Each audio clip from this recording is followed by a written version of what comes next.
नमस्कार, स्वागत आहे तुमचे आपल्या खोल चर्चा या चॅनलवर। आज पुन्हा एकदा एक नवीन माहिती घेऊन तुमच्यासाठी सज्ज झालो आहोत। तर मुस्लिमांच्या आरक्षणासाठी ही लढेल मनोज जरांगे पाटलांच्या वक्तव्यावर केतकी चितळे संतापली आणि म्हणाली, खरं रूप दिसलं आता मुखवटा काढा।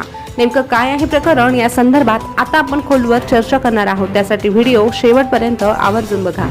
सोशल मीडियावर अनेकदा चिथावणीखोर भाष्य करत कायम चर्चेत राहणारी अभिनेत्री म्हणजे केतकी चितळे। केतकी अनेकदा तिच्या वादग्रस्त वक्तव्यांमुळे वादाचे कारण बनली आहे। अशातच सध्या महाराष्ट्रभर सुरू असलेल्या मराठा आरक्षणावरूनही ती चर्चेत आली आहे। महानगरपालिकेचे कर्मचारी मराठा आरक्षणाच्या सर्वेक्षणासाठी गेले असताना केतकीने त्यांच्याशी हुज्जत घातली। तसेच आरक्षणाबाबत काही वादग्रस्त वक्तव्यही केली। सोशल मीडियावर तिला मोठ्या प्रमाणात ट्रोल करण्यात आले होते।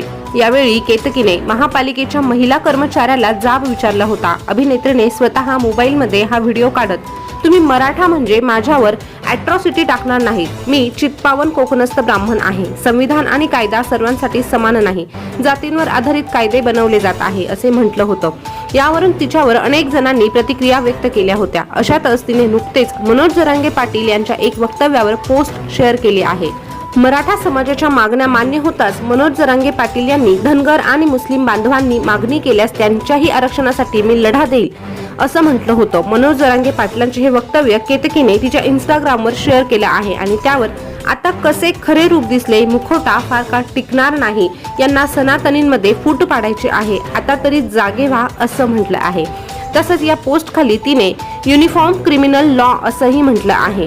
दरम्यान केतकीची ही पोस्ट सध्या चांगलीच व्हायरल होत असून तिच्या या नवीन वक्तव्याने पुन्हा नवीन वाद उभा राहणार का असा प्रश्न सर्वांनाच पडलेला आहे। तर या संदर्भात तुमची काय मत आहे, तुमच्या प्रतिक्रिया कमेंटद्वारे नक्की कळवा आणि अशीच नवनवीन माहिती जाणून घेण्यासाठी आपल्या खोल चर्चा या चॅनलला सबस्क्राईब करा। त्यासोबतच शेजारचं बेल बटन प्रेस करायला विसरू नका, जेणेकरून नवनवीन माहिती सगळ्यात अगोदर तुमच्यापर्यंत पोहोचेल। पुन्हा भेटूया, धन्यवाद।